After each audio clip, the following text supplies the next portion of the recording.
Listo.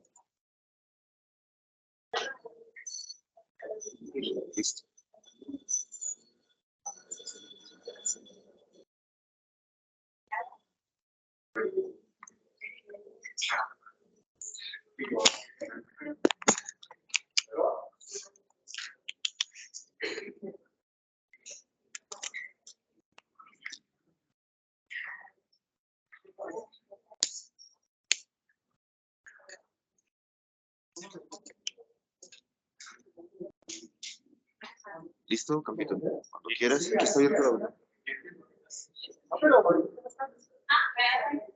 Ahora sí.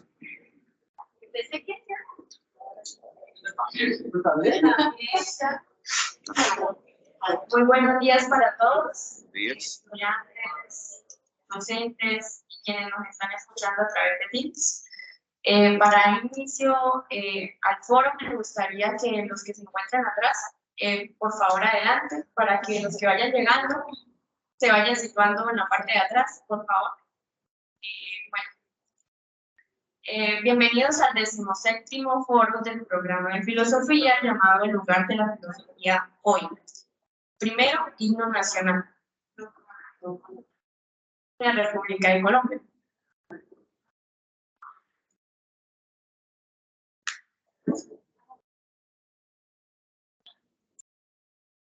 Vale. Gracias, por favor.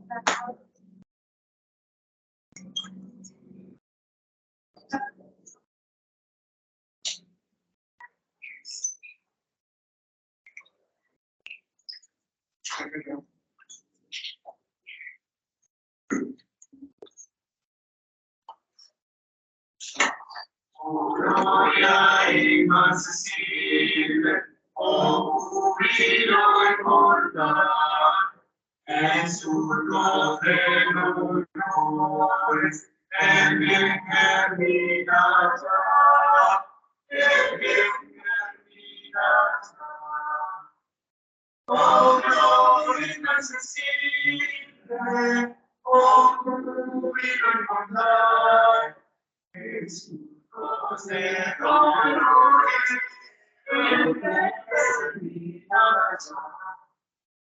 si sobrevive noche, la libertad sublime, derramará las auroras de su invencible luz, la humanidad entera.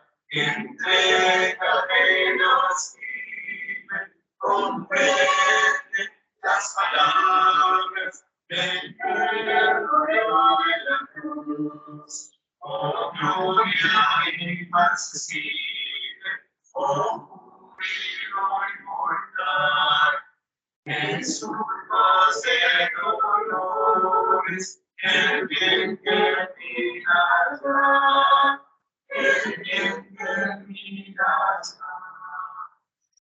Oh, gloria inaccesible, oh, júbilo inmortal, Jesús de dolores, el bien terminará. Segundo, himno de la universidad.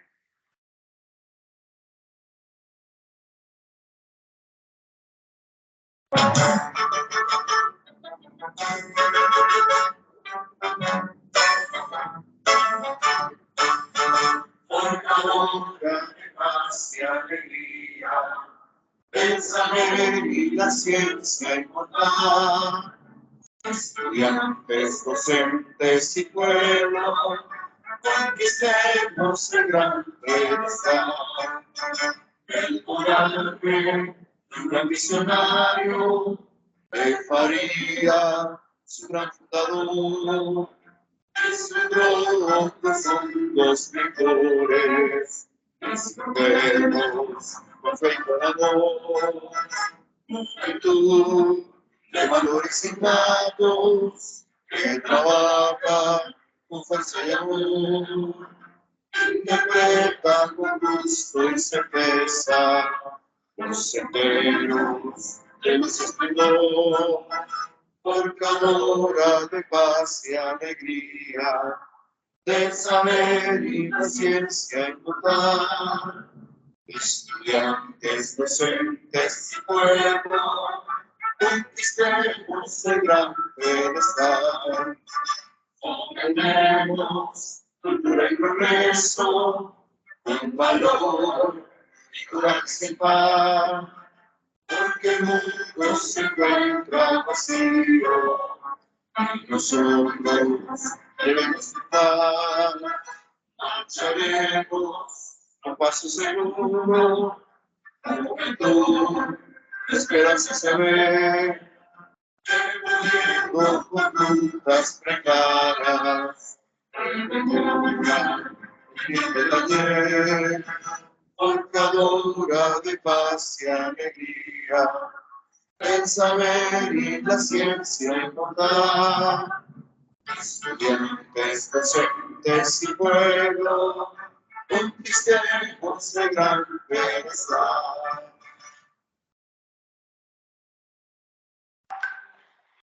Posteriormente, palabras de apertura del foro a cargo del director del programa, Pablo Bautista Antonio.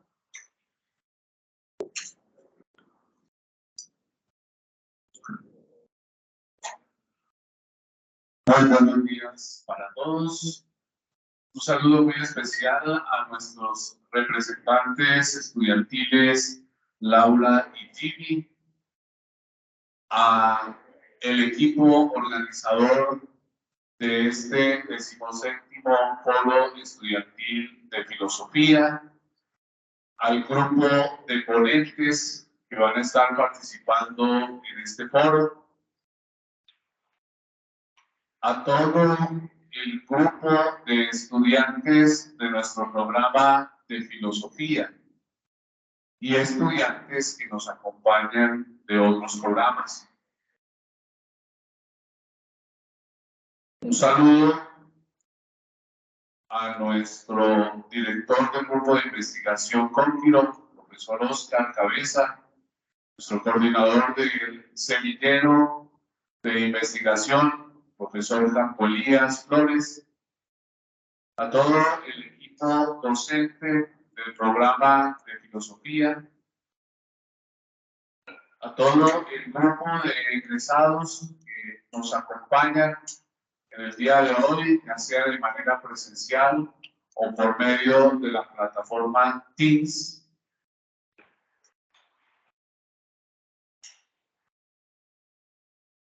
Un saludo especial para todos quienes conformamos el programa de filosofía de la Universidad de Pamplona.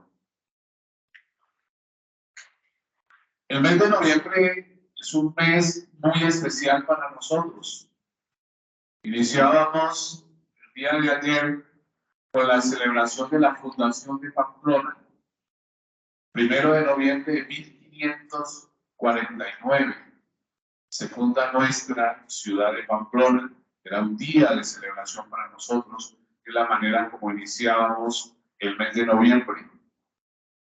En este mes también tenemos el cumpleaños de nuestra Universidad de Pamplona.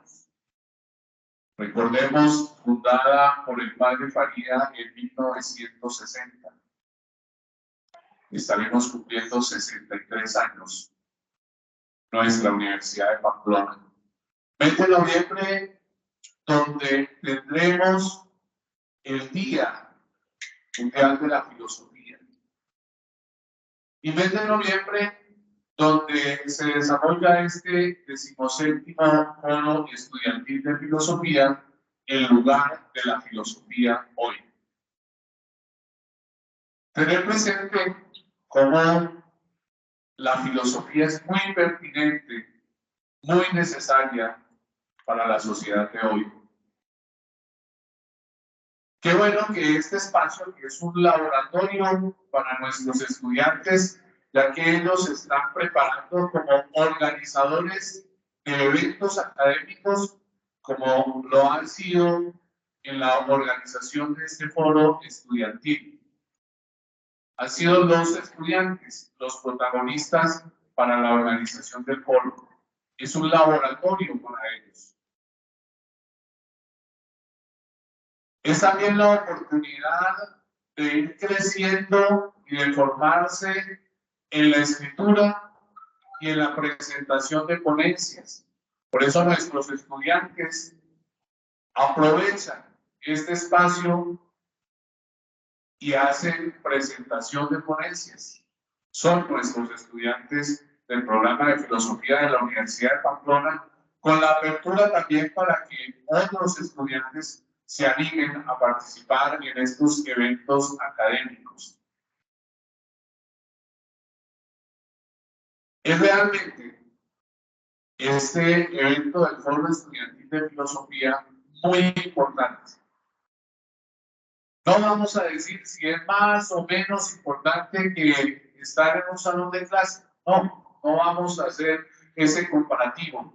Pero sí decir que estos espacios son de gran importancia porque es donde realmente empezamos a llevar a la práctica nuestro ejercicio como filósofos, en el caso de nuestros estudiantes. Entonces, es salirnos del aula tradicional de clase y aprovechar estos espacios académicos. En nombre del señor rector, en nombre de la vicerrectora académica, de nuestra decana, quien además envía un especial saludo y la excusa por no poder acompañarnos en la mañana de hoy, se da apertura oficialmente a este 17º Foro Estudiantil de Filosofía en lugar de la filosofía hoy. Disfrutemos de este importante evento. Muchas gracias. Gracias. Seguidamente, palabras de los representantes.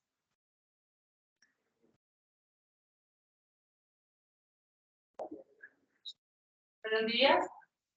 Como ya todos saben, yo soy Lara, representante estudiantil.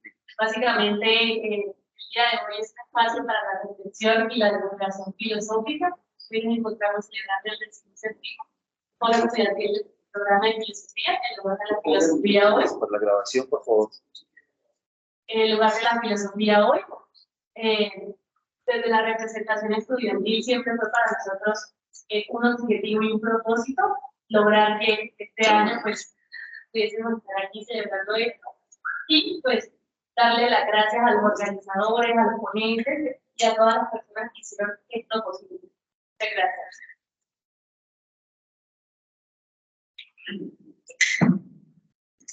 Bien, buenos días para todos. Mi nombre es Jimmy Alvarado, representante estudiantil del programa de filosofía, junto a mi compañera Laura Escali. Inicialmente, agradecerle al estamento estudiantil porque de alguna u otra manera son ustedes quienes hacen posible la realización de este evento. Asimismo, bueno, quisiera extenderle un poco los agradecimientos porque de alguna u otra manera llevar a cabo este tipo de eventos conlleva tiempo, sacrificio y otros aspectos más alrededor de lo que implica los procesos para que se pudiese llevar el 17º Foro Estudiantil del programa de filosofía. Agradecerle en primer lugar a la mesa organizadora, que les voy a actuar en calidad de moderadores y organizadores. Asimismo, agradecerle también al comité curricular del programa de filosofía, quienes en un inicio aprobaron la organización de dicho foro, compuesto por el profesor Pablo Bautista, el profesor Diego Botero, mi compañera Laura, el profesor Carlos Plazas y la profe Blanca. También agradecerle al cuerpo docente del programa de filosofía, quienes en un comité curricular ampliado nos dieron luces y vislumbraron pues, algunos escenarios posibles para lo que era la realización del foro estudiantil del programa de filosofía. Cabe resaltar algunos aspectos generales con relación a este foro, y no está de más mencionar que es un espacio propicio, como lo mencionaba mi compañera Laura, para la generación del conocimiento y la generación del debate entre nosotros como colegas del programa de filosofía. Recuerden que este tipo de espacios, por lo general, son personas que o somos principiantes en dar una ponencia, algunos ya tienen experiencia y demás, y por eso podemos de alguna u otra manera afrontar una posición crítica frente a las distintas ponencias que se vayan a presentar. Es decir, podemos disentir, podemos discrepar, pero siempre hacerlo desde el respeto y desde la discusión filosófica que atañe a la realización de este evento. Muchísimas gracias.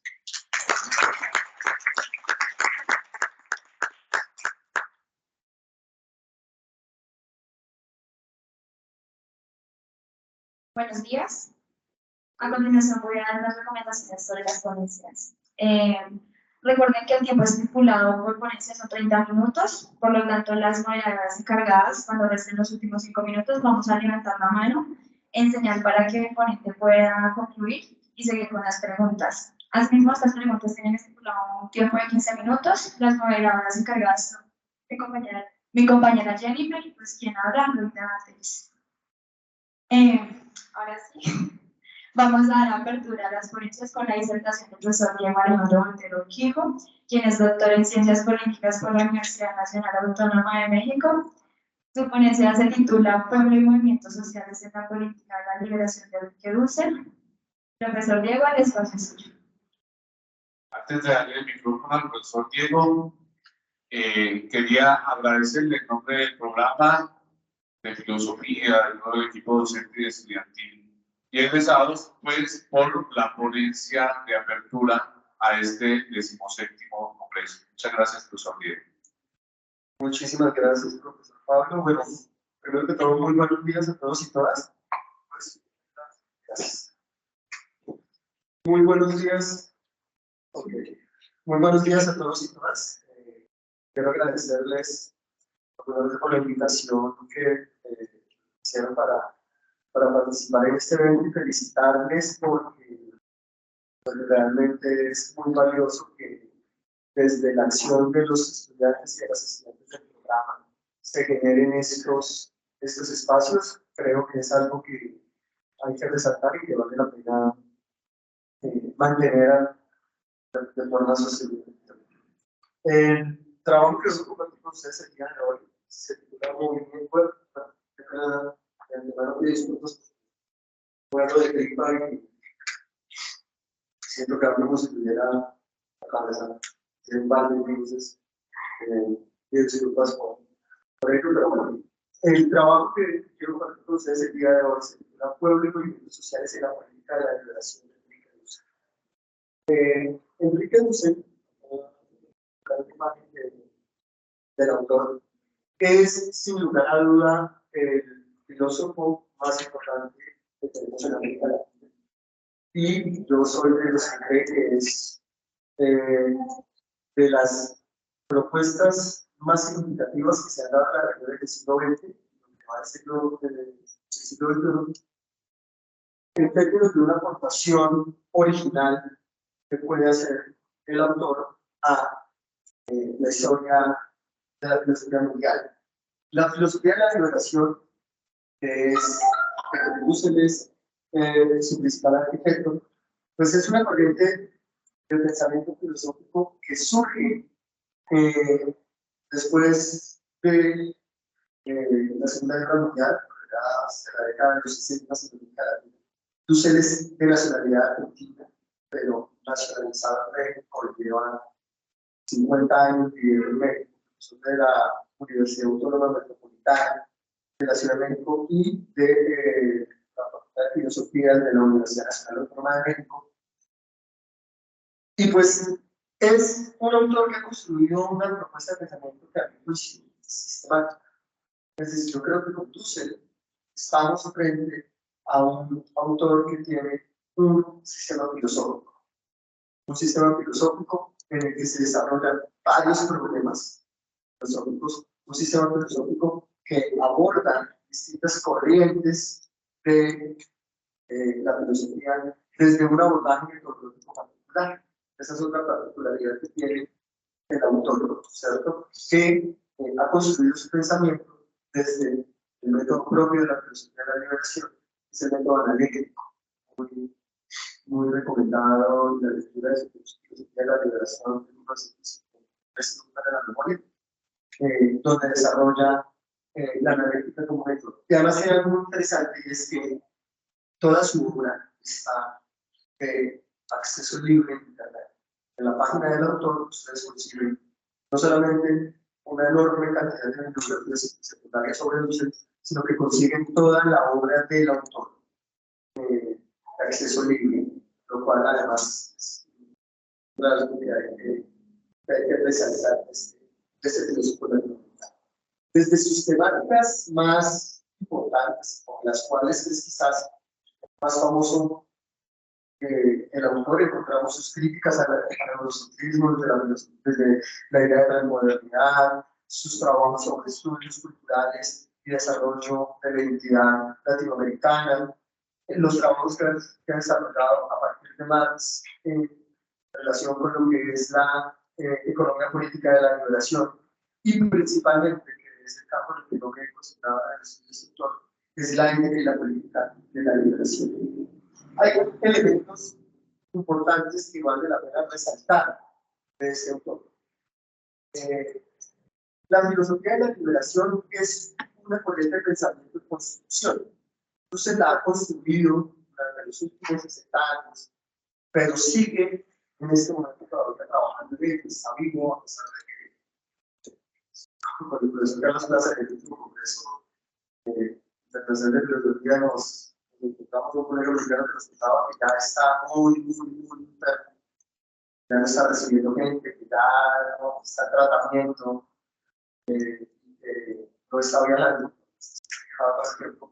Sin embargo, está trabajando todavía en campos de su pensamiento que vale la pena pues, todavía culminar y seguir desarrollando. En ese sentido, sobre la filosofía de la liberación, hay muchas opiniones que se encuentran al inicio desactualizadas, ¿cierto? Es decir, si bien la filosofía de la liberación de Dussel comienza con el pensamiento filosófico latinoamericano, hoy en día ya no se puede hablar de filosofía latinoamericana. Es decir, eso ha trascendido, eso ha sido superado. Si bien es un pensamiento que recoge la identidad de los pueblos latinoamericanos y la trayectoria de la filosofía latinoamericana, pues es una propuesta que se desarrolla desde la idea del centro y periferia para analizar todas las condiciones de existencia de sociedades que pueden estar en situación de vulnerabilidad, de las cuales América Latina pues, es, como he dicho, una de ellas, por múltiples razones, pero no la única. Además de ello, no es actualmente una teoría, una propuesta ética sobre la pobreza y el desarrollo, porque también ha sido superada la ética de la liberación.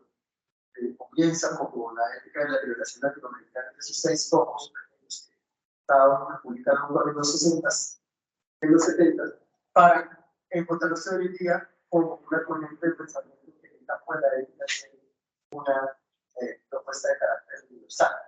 Y también ha superado ese vínculo estrecho que tenía con la teología de la liberación.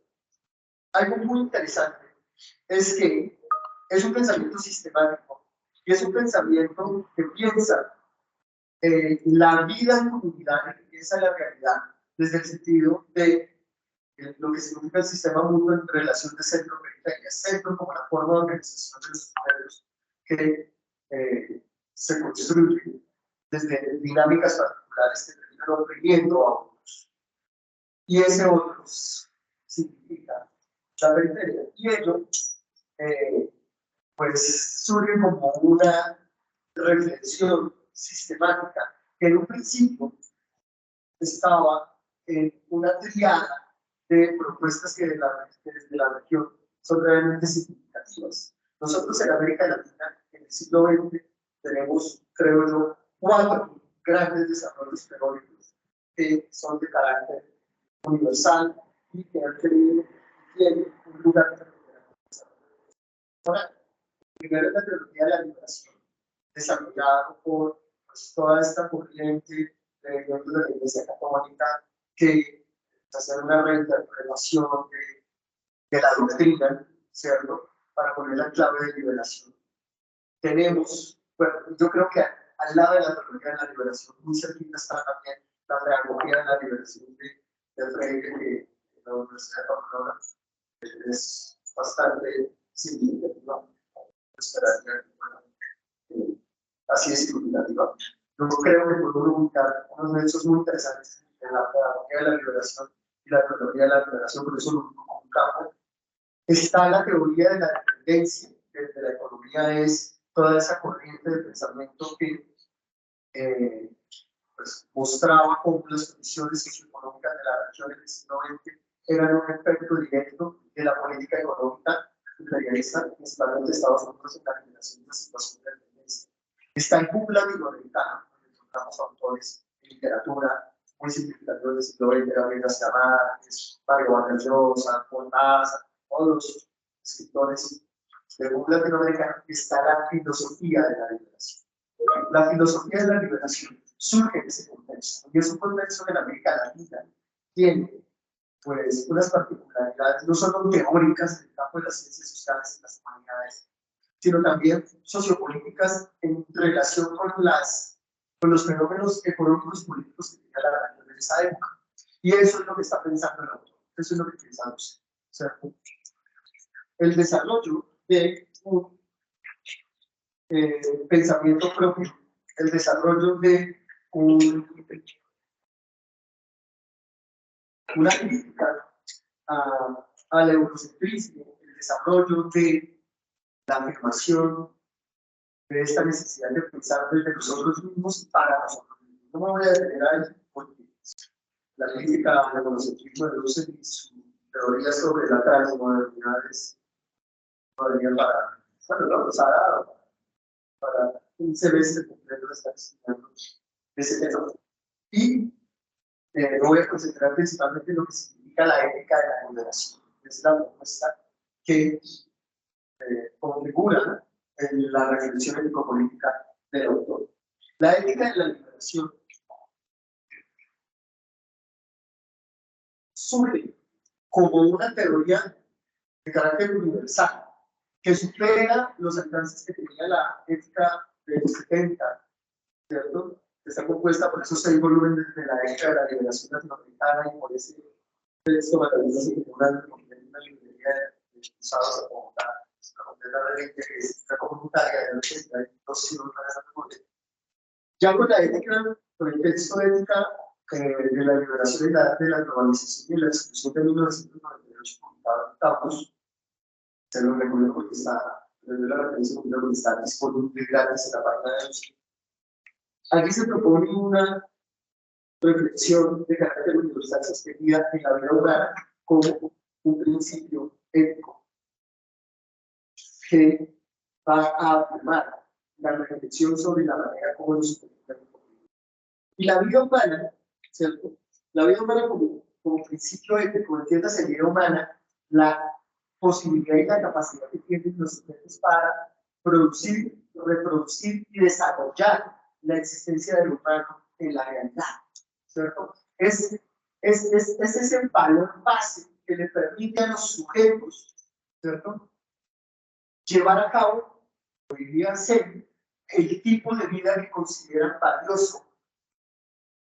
No solo porque lo consideran valioso, sino porque además se encuentran en el contexto en el que se desarrollan todas las posibilidades y todos los medios materiales para que la vida pueda desarrollarse. Eso es lo que se entiende por vida humana. La vida no es la vida por la vida, no es la existencia per se, sino es la existencia de sujetos que pueden ser y hacer aquello que consideran valioso. Y en ese sentido, la ética de la liberación es fundamental en el marco de la propuesta del autor, porque Dussel, bueno, no solo Dussel, sino a la luz de la reflexión de Dussel, también se puede evidenciar que la vida humana es constantemente vulnerable. Es decir, existen situaciones de convivencia en las que los sujetos no logran ser y hacer aquello que consideran valioso. Y por lo tanto, dentro de las múltiples formas de vulneración que existen en las formas de convivencia que los sujetos desarrollaron, pues nosotros encontramos que el patrón es la existencia de víctimas. La idea de víctima en Dussel, en ese capítulo 4, es un intenso libro de la liberación, del 98, que es incluso también una idea original de él. O sea, claro, pero un alcance muy importante en lo que serían los debates sobre la ética y los impactos en las teorías contemporáneas sobre la justicia y demás. La idea de víctima se concibe como todo aquel sujeto que es vulnerado en tanto se le impide la producción, reproducción y florecimiento de su vida humana. Y ese concepto de víctima es muy importante para la ética de la liberación, porque permite afirmar los principios sobre los cuales se va a argumentar la validez de la transformación de las condiciones de existencia de los sujetos. Es decir, no es moralmente válido el soportar condiciones de convivencia en las cuales existan víctimas. Es decir, existan sujetos que por efecto de las dinámicas de la misma convivencia sean vulnerados, de manera que no puedan ser o hacer aquello que consideran valioso. Un sujeto, un niño de La Guajira que está en condición de desnutrición es una víctima, porque si no está bien nutrido no puede ser y hacer aquello que considera valioso. Una mujer que no puede salir a la calle del lugar donde vive porque es víctima de diferentes formas de violencia es una víctima. Un sujeto que por efecto de las prestaciones de diversos actores en los lugares que frecuenta siente amenazada su vida es una víctima. Un sujeto que le asesinan es una víctima. Y así sucesivamente. Toda forma de vulneración de la vida humana configura víctimas. Pero la idea de víctima en el marco de una reflexión ética es muy importante. ¿Por qué? Porque demanda un reconocimiento y un autorreconocimiento de lo que significa ser víctima.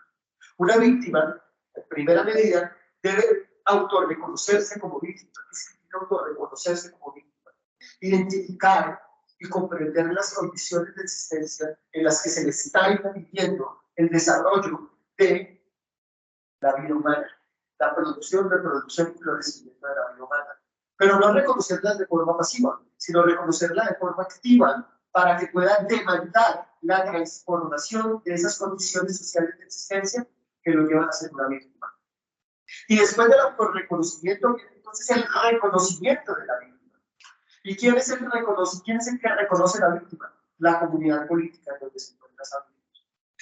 En este momento, muy seguramente, hay familias de migrantes que han parado en el punto de acopio que queda de la salida de Pamplona a Cúcuta. Y en este momento, muy seguramente, hay entre esas personas niños que tienen frío, que seguramente tienen hambre y están siendo vulneradas. ¿Qué responsabilidad tienen ustedes sobre esos niños? ¿Ustedes son victimarios de ellos o dirían no? En primera medida, yo no tengo la culpa, ¿cierto? Ellos están ahí por razones y por situaciones que no tienen que ver conmigo. Pero resulta que pasa que sí tenemos una responsabilidad. La persona que está sufriendo en el parque, los niños en condición de desnutrición en La Guajira, las personas que en el Cauca están en situación de conflicto o como víctimas de una situación de conflicto, etc. Todos ellos son víctimas de un sistema del cual nosotros hacemos parte. Así que, si bien no tenemos una culpa directa, por decirlo de alguna manera, sí tenemos una responsabilidad porque hacemos parte del sistema que genera víctimas. ¿Y cuál es nuestra responsabilidad? Nuestra responsabilidad está en no reconocerles como víctimas, no reconocer cuáles son las dimensiones del sistema de organización social que permite que la convivencia sea de la manera que es y contribuir a que se transformen esas condiciones. ¿Para qué? Para que cese la vulneración de la vida humana en diferentes situaciones. Esa, de una manera muy sintética y llegando muchos elementos por fuera que vale la pena comentar, es el enfoque y el sentido que tiene la ética de la liberación. Pero la ética de la liberación deduce, y es lo que me parece más maravilloso, es una reflexión, es una propuesta en términos de teoría ética, que no se circunscribe exclusivamente a la reflexión moral, sino que además tiene una trascendencia en términos de que la dinámica aristotélica, la ética se convierte en las bases desde las que se objetiva la política. Y por eso no se le propone una política de la liberación. Una política de la liberación sostenida también en un concepto que a mi juicio es originario en el pensamiento del autor, y es la idea de poder político en sentido beneficial. Toda teoría política se basa en una comprensión particular de lo que es el poder político. Poder político comunicativo en Habermas, poder coercitivo en Weber, ¿cierto? Entonces lo llaman poder como dominación. Bueno, pues poder obediencial. ¿Y qué es el poder obediencial? Es la dimensión del poder político en la cual, desde la potencia como la fuerza que permite la organización de lo político y la potestas como la forma en la que ese poder se despliega. Esto lo voy a dar, no voy a profundizar en esto porque es muy denso. Aquí hay algunos y algunas que estuvimos en un curso que trabajamos sobre el uso y esto lo escuchamos casi medio. No sé si lo comprendemos muy bien, porque es bastante denso. Pero al final es una forma de, es una conceptualización del poder político que va a permitir la construcción de un orden social justo. Y en ese sentido, desde las dimensiones del poder político, a partir del consenso, es posible desarrollar una forma de contrato social, ¿cierto? Es decir, una forma de organización política que tenga condiciones de validez. Pero aquí hay algo muy importante, y es que este consenso que derivará en instituciones formales, en instituciones materiales, de democracia, en el sentido radical de político novedoso. Casi todas las teorías contemporáneas una morrocollita.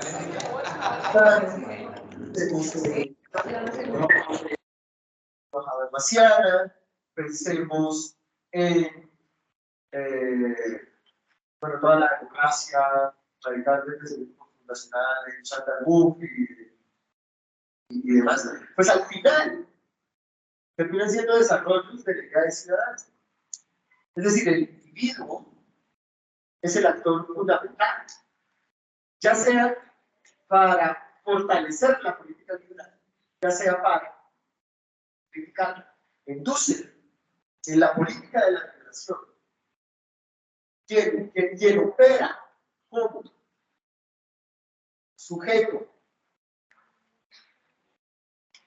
básico de la organización política es el pueblo. Es decir, Dussel, con su propuesta, rompe con el liberalismo comercial. El lobo para el hombre, en su concepción, es poco más que una metáfora que no tiene mayor validez en el desarrollo material de la existencia, porque concibe al sujeto en un sentido comunitario, como comunidad política, un poco en el sentido de lo que sería el polites griego, que no se ubicaba como un individuo, ¿cierto?, sino como un miembro de una comunidad, que era la polis, y desde allí podía tener una relación política con el otro, una relación con lo divino, y hacer parte de ese cosmos que significaba la existencia. Bueno, Dussel un poco retomando eso, puede ser muy romántico, establece que la comunidad política, el pueblo como tal, es el actor base de su propuesta para la construcción de una sociedad en la cual se eviten las víctimas, y una sociedad en la cual se afirme el sentido de la vida humana. Y en ese sentido, esto es muy importante, comprender el pueblo como un actor político principal. ¿Por qué? Porque es desde el pueblo que el poder obediencial puede desarrollarse. En sentido hegeliano puede pasar de un sentido de el poder en sí, para que el pueblo tenga una condición en sí, como lo dice un pueblo para sí. puede haber un poder delegado, puede haber representación democrática. Todo esto, Dussel, al final lo va a sostener desde la importancia que tienen los movimientos sociales. Gracias. Y aquí es donde vengo a traerles lo que espero que sea para ustedes motivo de interés en el autor, en la reflexión sobre cómo podemos vivir en paz, sobre cómo podemos convivir. Y es que lo que yo creo puede ser una línea de investigación de frontera, ya lo he comentado con otros colegas y creo que tiene mucho potencial, es que puede que no se le esté cayendo en una mala, este espacio mala, a veces de valor, más bien en un abordaje incompleto de lo que son los movimientos sociales. Porque al final la acción política del pueblo está sostenida en los movimientos sociales. Es decir, todo ese ideal de transformación que lo desarrolla él en su crítica creadora o el de la política de la liberación, si les interesa yo se los paso porque tengo un poco de leer ese texto. Creo que ya está en la página, pero si no está igual se los puedo compartir. Entonces muestra cómo la acción de transformación está en la comunidad política que se organiza para esa transformación a través de los movimientos sociales. Pero la transformación no solamente es en términos de las dinámicas de convivencia, sino también debe haber una transformación institucional formal. El problema radica en que el concepto de movimientos sociales no es lo suficientemente fuerte para lograr esa transformación sistemática. A la poca se explico. Un movimiento social es distinto a un partido político. Un movimiento social es distinto a una organización política. Un movimiento social tiene unas dinámicas particulares. Si les interesa, y sé que les interesa mucho porque he podido percibir en muchos de ustedes, digo solo que les estoy viendo acá, ese ímpetu político que creo debe mantenerse.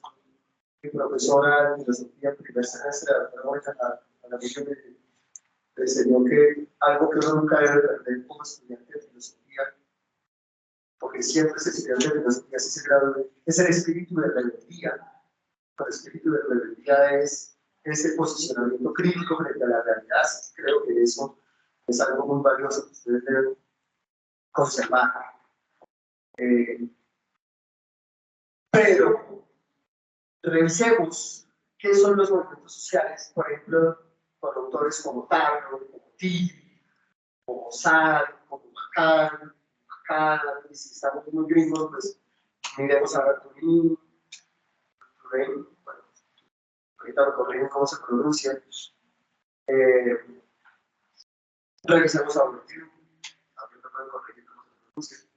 A Bourdieu, pero la cuestión es que los movimientos sociales tienen unas particularidades específicas. Los movimientos sociales, los movimientos sociales no son organizaciones políticas. Los movimientos sociales se activan o se desactivan en función de las coyunturas políticas que permiten tener expectativa de éxito. Y los movimientos sociales buscan transformaciones específicas en el status quo. Y se activan desde los liderazgos, estableciendo redes y gestionando recursos para que hagan esas transformaciones. ¿Sí? Ya. Sí, ya. Quedan 2 minutos después. Entonces, esas transformaciones se buscan desde los repertorios de acción colectiva que llevan a cabo, desde las acciones políticas que los movimientos sociales llevan a cabo.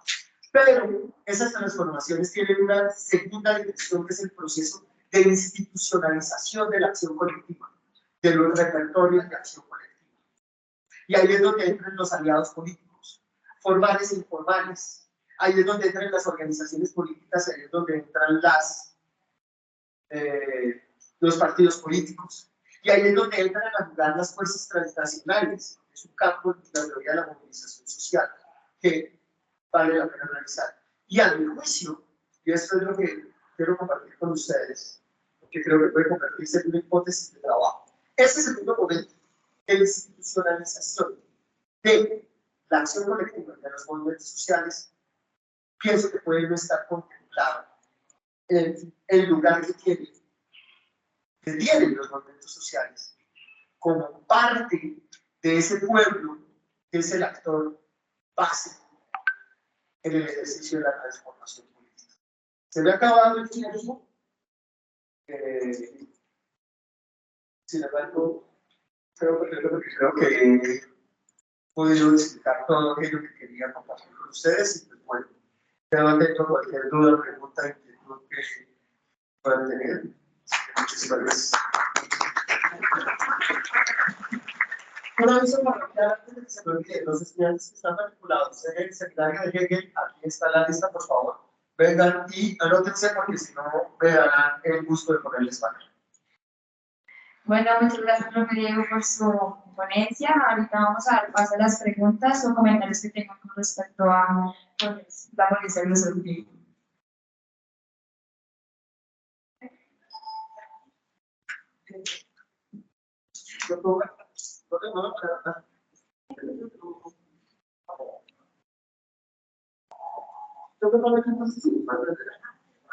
Para que el micrófono quede.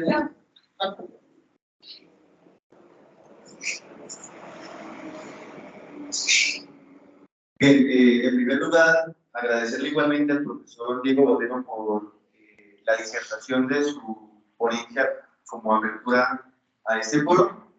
Y ya entrando en materia, como dicen por ahí, me surge una pregunta con relación a dos categorías que su merced señala dentro de la presentación, pero entiendo que por efectos del objetivo por el cual su merced presenta esta ponencia, no aborda en gran medida la definición de estas dos categorías, si se le puede llamar de esta forma. Antes me gustaría hacer un comentario con relación a algo que plantea Spinoza en el Tratado Teológico Político, y es que Spinoza hace una diferencia entre la teología y la filosofía. Y él sostiene que la finalidad de la teología o la religión es la obediencia. Por el contrario, la finalidad de la filosofía es la búsqueda de la verdad. Acogiéndome un poco a esas palabras de Spinoza, me gustaría preguntarle cuál es la diferencia entre la filosofía de la liberación y la teología de la liberación, y si comparte cierta resonancia con las palabras que Spinoza hace un par de siglos proponía.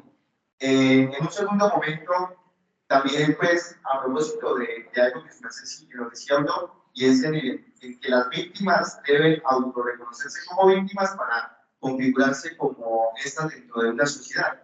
Me recuerda un poco a su ponencia, a su lección inaugural por primera vez en el programa de filosofía cuando hablaba del reconocimiento a la luz de Ansel Holland, y creo que hay una conexión también muy interesante aquí con Hegel. Sin embargo, más que la sociedad civil, más que plantear que la sociedad civil es la responsable de que una víctima se configure como víctima, y aludiendo a algo que el profe Blasas en su momento mencionaba, que muchas veces se tiene una visión del Estado como papá Estado, ¿cuál sería en ese sentido entonces el lugar del Estado y el lugar de la sociedad civil dentro de las víctimas configuradas como estas? Muchas gracias. Espero que yo escriba despacio.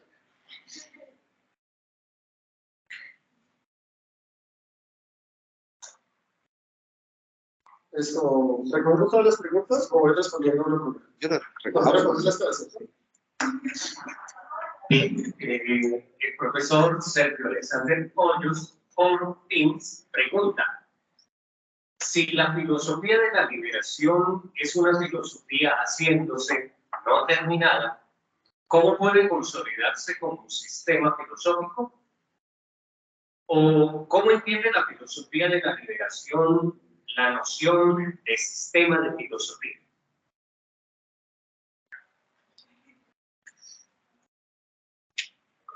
¿Alguien más tiene otra pregunta para hacer?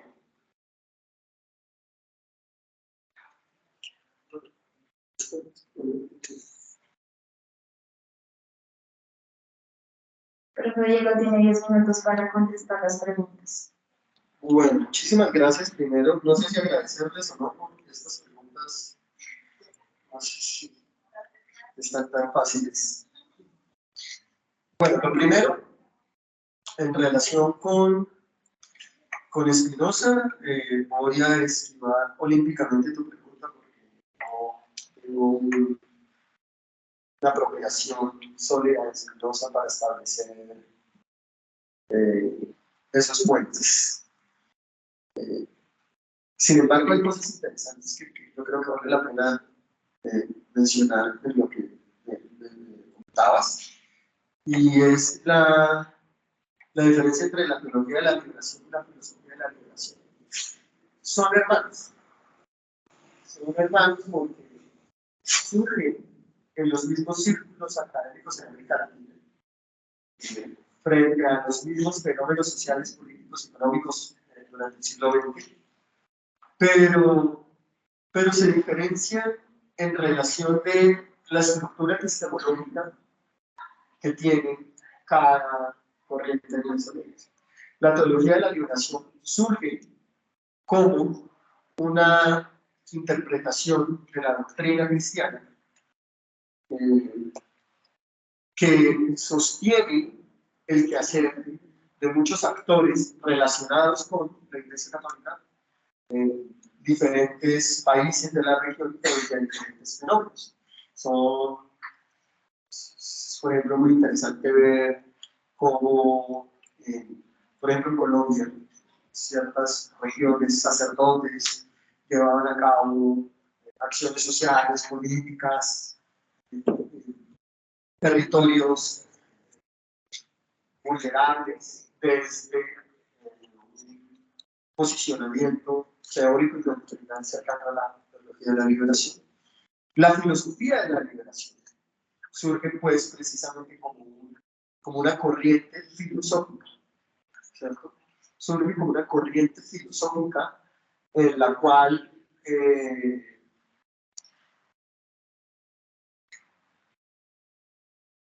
la crítica al eurocentrismo y la búsqueda del pensamiento propio, es decir, de un pensamiento filosófico desde las condiciones particulares que en ese momento eran las que estaban observando, es decir, América Latina, que responda a las situaciones de vulneración de la región, pues le imprime toda una impronta que se materializa en el desarrollo de los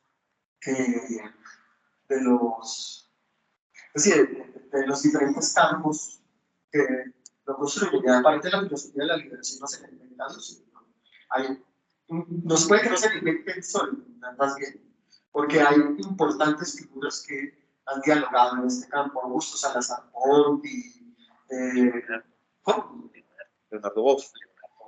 Leonardo Boff, Semelman, ahí tenemos Hinkelhammer, ahí tenemos una gran cantidad de autores. Muy recomendado el texto, ya tiene sus años, pero creo que todavía es válido para hacer unas introducciones importantes de lo que significa el campo. La crítica de la razón latinoamericana del profesor Santiago Castro, que es tesis de doctorado con historia, creo que es de doctorado. Frente a lo que mencionabas en relación con la cercanía que hay entre Dussel y Koller, a pesar de que son marcos teóricos distintos, creo que comparten muchos puntos en común, ¿cierto? La teoría del reconocimiento en Koller está pensada para una filosofía social, ¿verdad?, que tiene implicaciones no tan fuertes en filosofía política, pero sí las tiene. Y pues es una propuesta que deriva de modelos de reconocimiento, que deriva en, bueno, toda otra serie de reflexiones interesantes, pero que creo que son marcos teóricos distintos, pero que comparten por lo menos un enfoque similar, y es la del pensamiento crítico, en términos de entender que el pensamiento crítico es el pensamiento que surge a partir de condiciones particulares, condiciones específicas de existencia, y que buscan la transformación de esas condiciones en condiciones de vulneración. Tú mencionabas que la sociedad civil no configura víctimas. perdón, que la sociedad civil configura víctimas. La sociedad civil no configura víctimas. Las víctimas aparecen como efecto del world system, del sistema mundo. Un sistema mundo en el cual existe centro-periferia, como la agrupación de actores, sistemas y subsistemas, en los cuales el centro oprime a la periferia a partir de dinámicas de interacción en las cuales se vulnera la vida humana. Pero debe haber un autorreconocimiento de la víctima, en primera medida, y un reconocimiento de la sociedad. Ya sé que se le está acabando el tiempo. ¿Cuánto me queda? 4 minutos ahora. Y en ese sentido, el autorreconocimiento de la víctima y el reconocimiento de la víctima que está por parte de la comunidad política, que está relacionado con no solamente comprender que ese sujeto está siendo vulnerado en su vida humana, sino también tomar responsabilidad de ello. Pues es un imperativo moral para Dios. Ahora, las víctimas son producto del sistema mundo, pero la comunidad política tiene la responsabilidad como parte de ese sistema mundo de transformar para que no haya víctimas. Y el papel del Estado, pues el papel del Estado radica en que en su dimensión formal puedan regular, desarrollar instituciones, no se las llama en la política generadora instituciones de liberación, es decir, instituciones que garanticen que la regulación de la vida comunidad propende por la vida humana. Y para responder a la pregunta del profesor Sergio que está conectado,